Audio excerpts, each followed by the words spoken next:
student, this is Sajjad Ahmed Khan, the founder of Brilliant English Academy and your online English teacher. Dear student, हम समझ सकते हैं आपकी unlock और lockdown में जो पढ़ाई का नुकसान हुआ उसको ध्यान में रखते हुए हमने ये इनिशिएटिव लिया है कि आपको हम फ्री में YouTube लाइव करेंगे और इस क्रैश कोर्स में आपको इंग्लिश का 12th स्टैंडर्ड का महाराष्ट्र बोर्ड का सिलेबस SYGC का हम आपको पढ़ाने की कोशिश करेंगे। Hope you will enjoy it. आपको करना ये है कि जब आप ये सेशन अटेंड करेंगे तो आप अपने पास टेक्स्ट बुक और नोटबुक लेकर बैठे, नोट्स ले। उसके अलावा आपको कोई प्रॉब्लम है तो यहाँ पे यूट्यूब के कमेंट बॉक्स में आप कमेंट कर सकते हैं, उसको हम सॉल्व करने की कोशिश करेंगे। बहुत सारे स्टूडेंट को हमने ये लिंक भेज दी है, आप अपने दोस्तों को, भाइयों को, क्लासमेट्स को ये लिंक भेजें ताकि ज्यादा से ज्यादा स्टूडेंट इसमें जुड़ पाए। तो डियर स्टूडेंट, सबसे पहले जैसे कोई हम घर बांधते हैं तो हमको सबसे पहिले जर आपण एखादा घर बांधत असाल तर आपल्याला एक मॅप लागतो। आपण इंजिनियर ठेवतो किंवा एखाद्या आर्किटेक्ट कडून त्याचा मॅप बनवून घेतो, कारण आपलं घर सुंदर झालं पाहिजे, कारण आपण जीवनभर त्याच्यात राहणार आहोत। तो क्यों नहीं हम लोग जब पढ़ते हैं तो उसका एक माइंड मैपिंग होना चाहिए, उसका कोई ब्लूप्रिंट होना चाहिए। तो let's see the blueprint, the question paper format और the activity sheet format of standard 12। तो सबसे पहले मैं आपको बताऊंगा कि planning, preparation and presentation and clarification of doubt, ये हमारा मेजर मकसद है एक्टिविटी शीट्स का। तो सबसे पहले हम यही करते हैं। What is the objectives of our session? सबसे पहले तो to eradicate the fear of exam and lack of preparation, आपकी पढ़ाई नहीं हुई ये फोबिया को दूर करना। You should score good mark in forthcoming examination, ये कॉन्फिडेंस आप में पैदा करना। And last but not least, to provide facility or all tips and essential and prerequisite necessary for the board examination point of view। तो हम लोग ये सारी कोशिश आपके लिए करने वाले हैं। तो लेट्स सी, सबसे पहले आप ये बात याद रखें कि आपका जो सिलेबस है उसमें आपको कुछ चैप्टर इस साल नहीं है, तो सबसे पहले वो नोट डाउन कर लें। 25% सिलेबस आपका रिड्यूस हो चुका है। वो चैप्टर कौन से है? तो 1.5 प्रोस में द न्यू ड्रेस, ये आपको नहीं पढ़ना है। 1.7 व्हाई वी ट्रैवल, ये भी प्रोस का पार्ट है, ये आपको नहीं पढ़ना है। एंड पोएट्री में आपको 2.7 she walks in a beauty and 2.1 small town and river. तो ये दो पोएम 1.5 1.7 प्रोस एंड 2.7 2.8 पोएट्री, ये आपको नहीं पढ़ना है। तो जब पढ़ना हमको है तो उसमें हम क्या पढ़ने वाले हैं? तो let's see, I have design a mind map of our activity sheet for 80 marks. और एक बात याद रखिए कि इस साल हमको 3 घंटे की जगह हमको 3.5 घंटे मिलने वाले हैं, तो ये एक बहुत ही अच्छी बात है। तो लेट्स सी, आपको ये दिख रहा होगा। First section is about pros. जो हमारा सेक्शन प्रोस होता है, जिसको हम गद्य बोलते हैं या उर्दू में उसको नसर बोलते हैं, तो इसको 34 मार्क्स है आउट ऑफ 34। अब हम पहला पार्ट देखेंगे, रीडिंग फॉर कॉम्प्रिहेंशन। क्वेश्चन 1 जब आपका शुरू होता है तो उसमें यही आता है आपको language study, summary and mind mapping, ये सेक्शन कवर करता है। तो लेट्स सी, अब ये जो पार्ट है हमारा section 1 pros, it is for 34, very dedicated section. और आपको इसमें अब 6 चैप्टर करना है। उसको भी हमने 2 पार्ट में डिवाइड किया है। We had classified it, one is seen part, जो आपका सीन पैसेज है, जो आपका टेक्स्ट होगा, and another is unseen part, जो आपका अनसीन पैसेज होगा। तो type of format of the questions I given here. आपको क्या होगा कि एक पैसेज आपको दिया जाएगा फ्रॉम सीन एक्सट्रैक्ट 1A में 250 275 और अराउंड 300 वर्ड्स का पैसेज होगा। उस पर एक्टिविटीज कैसे फ्रेम होंगे? तो लेट्स सी द एक्टिविटी। पहला जो एक्टिविटीज होगा A1, that is for global understanding, it is asked for 2 marks. ये हम बाद में डिटेल में देखेंगे। Complex factual for 2 marks, inferences for 2 mark, activity number 3। Activity number 4 that is for personal response, activity 5 language study and activity 6 for vocabulary. तो ये जो format है, व्हाट इज ग्लोबल अंडरस्टैंडिंग? अब ग्लोबल अंडरस्टैंडिंग का जो questions होता है, तो what is global understanding? Overall understanding of the extract. इसमें आपको एग्जैक्ट आंसर आपको पैसेज में मिल जाता है इसका। मैसेज, थीम, गीस, ईटीसी पर वो बेस्ड होता है। और true false, correct statement, correct reason, give reason, complete the sentence, fill in the blanks and squeezing etc, इस तरह के क्वेश्चंस इसमें होते हैं। तो बहुत इजी फॉर्मेट होता है इसका। कॉम्प्लेक्स फैक्चुअल में ये होता है कि कॉम्प्लेक्स वर्ड के मानी जैसे आपको फैक्ट्स फाइंडिंग होगा, फैक्ट्स स्कैटर्ड हो गए, आंसर एक जगह नहीं मिलेगा, आपको जंबलिंग करेगा, थोड़ा सम अप करना पड़ेगा, उसको जोड़ के लिखना पड़ेगा। मे बी ये use complex sentences for that. इसमें क्या आएगा, आपको वेब आएगा, एक्टिविटी जो पूछ रहे हैं आपको, तो वेब, फ्लो चार्ट आएगा, कंप्लीट द टेबल आएगा, मैच द पेयर आएगा, या कंप्लीट द सेंटेंस आएगा, सिलेक्ट अल्टरनेटिव्स, इस तरह की आपको एक्टिविटीज कॉम्प्लेक्स फैक्चुअल में वो पूछने वाले हैं। Then third one is regarding inference and interpretation. ये एनालिसिस वाला क्वेश्चन है, ये आपको थोड़ा सा थॉट प्रोवोकिंग क्वेश्चन है। अब इसमें कैसे to interpret what you understand और come to know after reading the text, आपने टेक्स्ट को पढ़ने के बाद में क्या कंप्रेशन हुआ, क्या अंडरस्टैंडिंग हुआ, ये चेक करता है ये क्वेश्चंस। इन्फरेंस में आपको कैसे क्वेश्चंस आएंगे, deduce, guess, interpret, to take out the meaning according to text, exact, extract और reasoning, right reason, right cause. तो इस तरह की ये एक्टिविटीज आपको फिलअप करना है। एंड एक्टिविटी 4 ये बहुत इंपॉर्टेंट है। एक्टिविटी 4 जो है ये आपको पर्सनल रिस्पॉन्स का है। अब बहुत सारे स्टूडेंट क्या करते हैं, ये सारे एक्टिविटीज का आंसर टेक्स्ट में फाइंड आउट करने की कोशिश करते हैं, तो आप ऐसा ना करें। टेक्स्ट में आपको ये फाइंड आउट नहीं करना है, इसका आंसर आपको अपने दिल से, मन से लिखना है। तो और इसके लिए आपको टेक्स्ट का आप थोड़ा सा यूज कर सकते हैं, हम लोग बाद में इसको डिटेल में पढ़ने वाले हैं। लैंग्वेज स्टडी में आपको जो क्वेश्चन दिए हैं, means it is a grammar based question, transformation या डुअल्स डायरेक्टेड है, वेरी इजी ग्रामर इसमें सेट होगा। हम लोग ग्रामर के सेशन भी अलग से लेने वाले हैं। जस्ट आज हम लोग glimpse over the activity sheet कर रहे हैं, हम लोग एक दृष्टिक्षेप टाकत आहोत या ऍक्टिव्हिटी शीटवर, जेणेकरून तुम्हाला कळेल की आपल्याला पुढे काय शिकायचं है। तो इसमें लैंग्वेज स्टडी होगा। ग्रामर में क्या होगा, डुअल डायरेक्टेड 3 मार्क है, ट्रांसफॉर्मेशन के सेंटेंस आएंगे, either article, preposition, change the narration, etc. Spot error में क्या होगा कि they give one sentence grammatically wrong and you will correct it, तो ये आपको करना है स्पॉट द एरर। ये अभी नए सिलेबस का पार्ट है, पहले ये नहीं था। और इसी सेम फॉर्मेट का क्वेश्चन क्या होगा कि क्वेश्चन 2A जब पूछा जाएगा आपको, तो दैट इज अनसीन। पहला है सीन जो आपके टेक्स्ट का है, जो आपल्या पुस्तकातील आहे, पाठातील, आणि अनसीन हे आउट ऑफ द टेक्स्ट असेल, त्यामुळे but the passage they given up to 250 to 275 words and out of that you should follow or solve these kind of activity। जैसे सीन में आपको एक्टिविटीज पूछे A1, A2, A3 to A6, same pattern की activities आपको इसमें करना है। Next अब इसमें होगा क्या कि 2A में 1B में आया आपको ग्रामर 3 और एक 4 मार्क का, तो वैसे 2B में आपको आ रहा है समरी। समरी सारांश लेखन, खुलासा, ये प्रिसीज राइटिंग भी है थोड़ा बहुत। तो इसमें क्या होगा, आपको एक टाइटल देना होगा, इट इज फॉर 1 मार्क, और आपको एक्सट्रैक्ट उसका रीस लिखना पड़ेगा विद इन 5 to 6 लाइन। तो आपको गिवन अनसीन पैसेज का आपको समरी करना होगा। It is very important question for very weaker student. जो स्टूडेंट को कुछ नहीं आता है, कमजोर है, वो जरूरी है इसको कैसा करना है ये पढ़े। YouTube पर मैंने इसका एक प्रेजेंटेशन बना के डाला है, आप जरूर उस प्रेजेंटेशन को देखें, आपको बहुत फायदा होगा। Then third one is 2C में आएगा माइंड मैप। अब mind map it is also given in your text book in writing skill activity.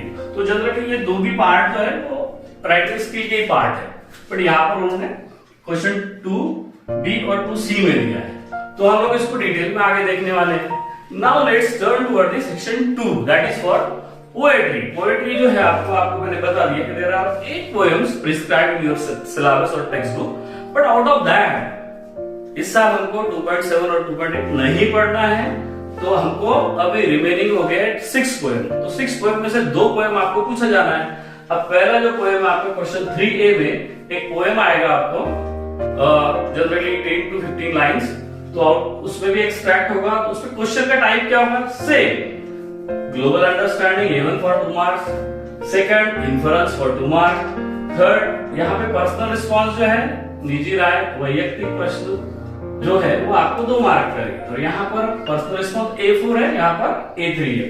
यहाँ पर फोर्थ क्वेश्चन जो है वो है पोएटिक डिवाइस, अलंकार या उसको उर्दू में सनतें बोलते हैं। तो ये आपको एक्सप्लेन करना है, आइडेंटिफाई करना है, इसको भी हम एक आधे सेशन में पढ़ने वाले हैं, जो इंपॉर्टेंट पोएटिक डिवाइसेस हो गए। देन 5 जो है ये पोएटिक क्रिएटिविटी है, means they give words to frame poetic lines regarding theme और फॉलो द पैटर्न और राइमिंग स्कीम और राइमिंग वर्ड, इसको भी हम अच्छे से आगे पढ़ेंगे। आज सिर्फ हम लोग इस पर we have a glimpse over it. बाद में क्वेश्चन 3 भी जो है वो है एप्रिसिएशन।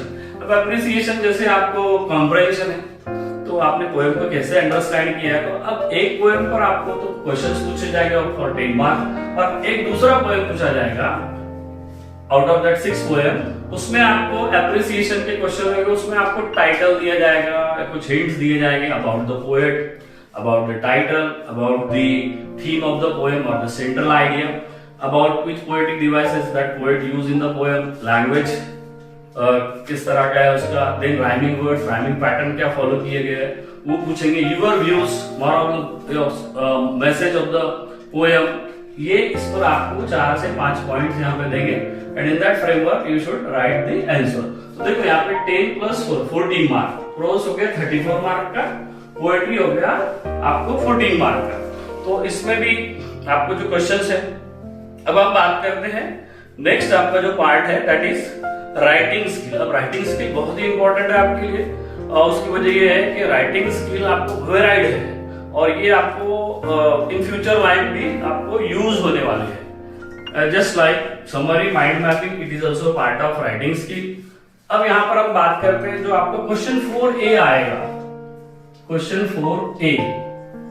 तो यहां पर आपको 3 आपको ऑप्शन दिए जाएंगे, drafting, virtual message,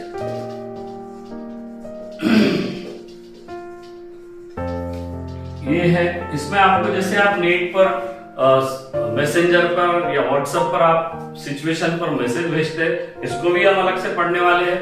and I think that it is easiest rather than SOP, statement of purpose क्या है, ये हमको कंपनी में जॉब के लिए, प्रोफाइल के लिए हमको ये लिखना होता है। जैसे एप्लीकेशन हम लोग लिखते थे, उसके बाद में हम बायोडेटा, रिज्यूम वगैरह लिखते थे, लेकिन आजकल हमको मल्टीनेशनल कंपनी में और इंटरनेशनल वर्क प्लेस पर आपको एसओपी भी देना होता है, that is for statement of purpose.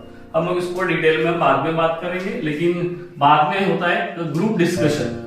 तो ग्रुप डिस्कशन भी आपको कोई टॉपिक देंगे और उसमें आपको ग्रुप डिस्कशन करना है, जैसे गट चर्चा, जैसे आप टीवी पर कोई डिबेट देखते हो, कुछ टॉपिक पर वाद और संवाद देखते हो, तो उस तरह से आपको यहाँ पे लिखना पड़ेगा। But being a teacher I consider that drafting virtual message is easy rather than SOP and GD. तो ये आपको फॉर 4 मार्क्स होगा, ठीक है। अब इसमें जो बी पार्ट है, अब बी पार्ट में राइटिंग स्किल का जो बी पार्ट है उसमें आपको ईमेल है, बाद में आपको रिपोर्ट राइटिंग है। जैसे आप पहले लेटर लिखते थे, instead of that letter you should write email. आपने ईमेल भी किया होगा, आपका हर एक का ईमेल आईडी होगा, ईमेल आईडी आज का इंटरनेशनल आईडी होता है। तो रिपोर्ट राइटिंग होगा, ईमेल होगा, देन थर्ड वन होगा interview.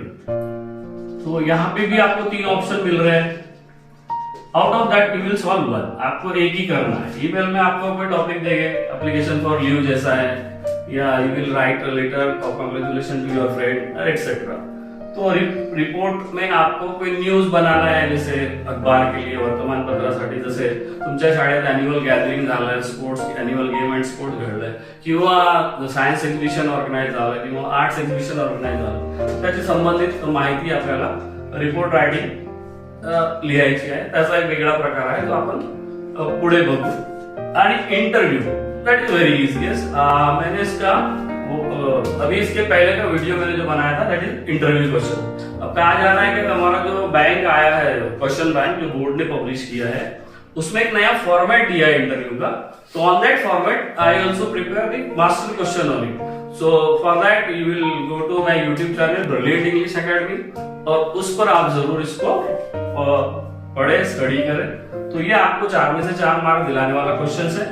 Being a teacher I advise my student कि वो इंटरव्यू को करें। जैसे मैं यहाँ पे बोल रहा हूँ ड्राफ्टिंग वर्चुअल मैसेज, क्योंकि आपको 50 to 100 वर्ड्स में वर्चुअल मैसेज लिखना इजी है, रादर देन एसओपी में आपको 400-500 वर्ड लिखना पड़ेगा, ग्रुप डिस्कशन में और 300-350 वर्ड लिखना पड़ेगा। तो it is a very clever idea to go for drafting virtual message. हम देखेंगे उसको। और ईमेल रिपोर्ट राइटिंग में वेराइटी क्वेश्चंस होते हैं। इंटरव्यू में आप थोड़ा सा मास्टर क्वेश्चंस यूज करके भी अपना ये क्वेश्चंस का सॉल्व कर सकते हैं। देन सी जो पार्ट है राइटिंग स्किल का, सी पार्ट में आपको आ रहा है speech comprehension and expansion of idea. Speech, एखादे टॉपिक वर आपल्याला भाषण द्यायचं आहे। आपण खूप भाषण ऐकतो आपल्या शाळा कॉलेजमध्ये, on independence day, on republic day, on teachers day और in parents teachers meet. So we have draft the speech, यहाँ पे हमको स्पीच को ड्राफ्ट करना है। सेकंड इसको और जो है वो है कंपेयरिंग। कंपेयरिंग की जब हम बात करते हैं तो ये जैसे कंडक्ट करना प्रोग्राम को, संचालन करने, संचालन उसको बोला जाता है और उर्दू में उसको निजामत बोला जाता है। तो स्पीच कंपेयरिंग, ये टोटल कंपेयरिंग आपको प्रोग्राम का करना पड़ता है, तो इसका भी एक फॉर्मेट होता है। तो that is also very nice question. It also improve your personality, it is very helpful in developing your personality, specially stage daring, सभाधीटपना, ऐसे आपको आएगा। बहुत सारे स्टूडेंट ने अपने कॉलेज लाइफ, स्टूडेंट लाइफ में किया होगा। देन इसको एक और थर्ड क्वेश्चन और है, वो है स्पीच कंपेयरिंग के बाद एक्सपांशन ऑफ आइडिया। तो यहाँ पर आपको क्या होता है कि एक थॉट्स दिया जाता है, एक कोटेशन आपको दिया जाएगा, कोई फेलो कॉल या जैसे knowledge is power, access of everything is bad. तो दिस टाइप ऑफ आपको कुछ आइडियाज, एक्सपांशन ऑफ आइडिया दिए जाएंगे। ऐसे टाइप में आपको इसको लिखना है। You can use your knowledge, your language and vocabulary skill, and you should also use quotations here, but for my student I again prescribe speech, क्योंकि स्पीच में क्या होता है कि कंक्लूजन और इंट्रोडक्शन आप लोग कॉमन रख सकते हैं और कंटेंट जो दिया जाता है आपको, the given topic, save environment, save life पर आपको पॉइंट भी देंगे, तो आपको पॉइंट को डील करना है। तो ये इजी होगा to solve the question. Speech drafting virtual message is my first preference, second B में इंटरव्यू एंड थर्ड में है स्पीच। तो मैं ये स्टूडेंट को तो बताता हूँ, but whatever you find yourself better than you will go for that. और डी जो है लास्ट राइटिंग स्किल का, वो है रिव्यू। नेक्स्ट है आपको उसमें blog writing and last but not least that is appeal. अब ये क्या चीज है हम समझेंगे इसको। यहाँ भी आपको 4 मार्क का आएगा और रिव्यू, ब्लॉग और अपील भी आपको 4 मार्क का आएगा। रिव्यू में whatever the question is provided by the board, तो रिव्यू होगा आपका बुक का, या आपको फिल्म का रिव्यू करने के लिए बोलेंगे, या आपको और भी ऑप्शंस उन्होंने देके थोड़ा क्रिटिकल कर दिया मैटर को, जैसे शॉर्ट फिल्म का बोल रहे हैं या फिर एक आधी टेली सीरियल या कोई सीरियल का आपको बोल रहे हैं, बुक का बोल रहे हैं। बट द मोस्ट गेसिंग इज कि फिल्म रिव्यू पूछा जाएगा।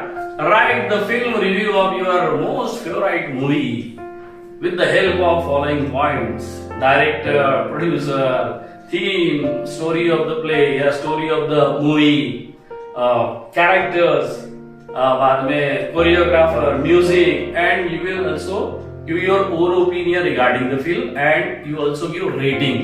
तो इसका एक पर्टिकुलर फॉर्मेट है, उसमें ये करना होगा। और मुझे लगता है स्टूडेंट ने अगर कोई एक फिल्म रिव्यू को कर लिया, जैसे स्पेशली तानाजी है, पीके है, 3 इडियट्स है, हमारे किताब में जंगल बुक को प्रिस्क्राइब किया गया है, तो आप उसको भी देख सकते हैं कैसा किया। हम लोग भी उसको अच्छे से पढ़ने वाले हैं, या मैं यूट्यूब पर कोई इसको एक आधा एपिसोड बना के डाल दूंगा आपको, तो ये आपके लिए बहुत ही बेटर होगा। और बुक का भी हो सकता है रिव्यू, जैसे experiment with my experiment with truth, Mahatma Gandhi का फेमस ऑटोबायोग्राफी है, हिटलर का माइन काम्फ है, अग्निपंख है, इग्नाइट माइंड्स है एपीजे कलाम का। तो ये किताब जो आपने पढ़ी होगी उसका आप रिव्यू कर सकते हैं। तो इसमें टेलीफिल्म का भी आने वाला है, सीरियल का भी आने वाला है, शॉर्ट मूवी का भी आने वाला है, तो ये वेराइड ऑप्शन इसमें डाले हैं। But the most favourite one is film review और book review. Second is blog writing. अब पुराने जमाने में जब हम खत लिखते थे तो instead of that we should write email, we post email. And जब हम लोग आर्टिकल लिखते थे, कोई लेख वगैरे आपण लिहित होतो, त्याच्या जागी आपण आता ब्लॉग लिहितो। तो आप भी अपना ब्लॉगर बन सकते हैं। blogspot.com पर जाके आप खुद ब्लॉगर बन सकते हैं। बहुत ही टीनेजर स्टूडेंट है जो बड़े बड़े ब्लॉगर है, नेचर के लिए लिखते हैं, इन्वायरमेंट के लिए लिखते हैं, तो बहुत लोग ये दुनिया भर में इसको पढ़ते हैं, लाखों लोग उसको पढ़ रहे हैं, उसको लाइक डिसलाइक कर रहे हैं। तो ये बहुत अच्छा एक प्लेटफॉर्म है आपको अपनी बातों को दुनिया भर तक पहुंचाने का। तो ब्लॉग में भी आपको आर्टिकल टाइप कोई टॉपिक आएगा, उस पर आपको लिखना होगा। तो अपील में आपको पता है कि appeal generally for blood donation, for I donation, और एक आधा अपील होगा कि कोविड में रिलीफ के लिए आपने कुछ रैली निकाला है। ये भी पूछ सकते हैं, थोड़ा सा गेसिंग हो रहा है कि इस बार कोविड पर या कोरोना पर पूछेंगे हम लोगों ने क्या रिलीफ वर्क किया, उसके लिए क्या रैली निकाला था। तो उसके लिए आपको एक अपील बनाना है, अपील राइटिंग करना है, तो इसको भी हम लोग देखेंगे। तो ऐसे आपको, मुझे लगता है इसमें आपको रिव्यू ज्यादा बेटर होगा अगर मेरा पर्सनल व्यू लेंगे आप। तो ये 16 मार्क के लिए। अब नॉवेल जो है वो हमारा वो लास्ट पार्ट है। थोड़ा सा बेटर नॉवेल जो है ये हमारे लिए नया है, नॉवेल मीन्स न्यू है। और आपको कोशिश ये की है हमारे स्टेट गवर्नमेंट ने कि आपको, उन्होंने कोशिश ये किया है कि आपको नॉवेल जब पढ़ाए हो तो नॉवेल में थोड़ा सा नयापन हो, मतलब एक लिटरेचर और लैंग्वेज का फ्लेवर आपको आ जाए अभी से।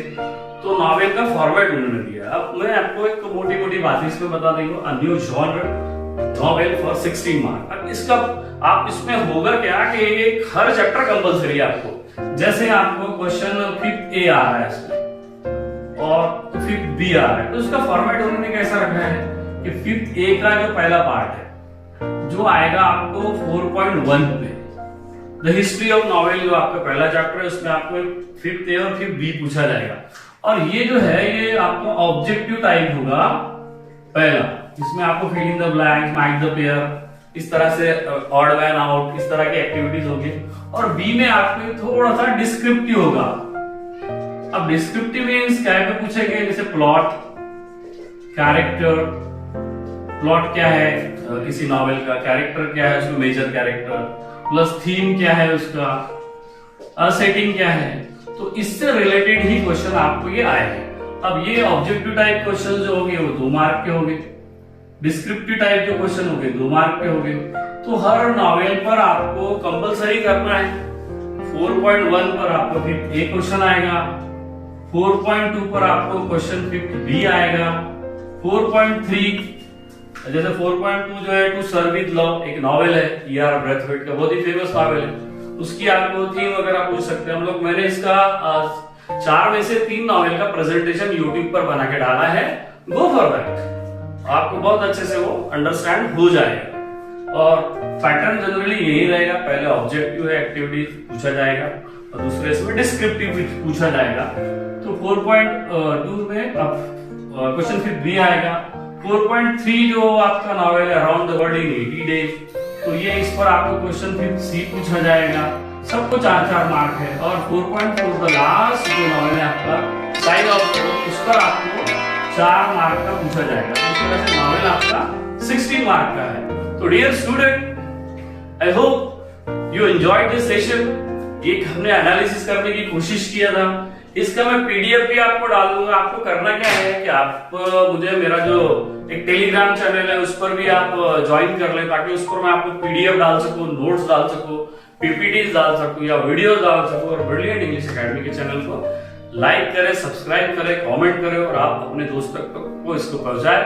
सो I hope you understand and my attempt जो हमने आज पहले दिन किया था कि एक्टिविटी शीट्स का आपको एनालिसिस करके दिया है।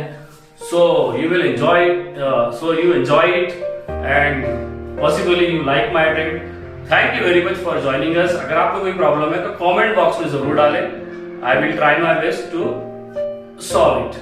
So thank you very much. This is Sajjad Ahmed Khan signing out here. Thank you very much.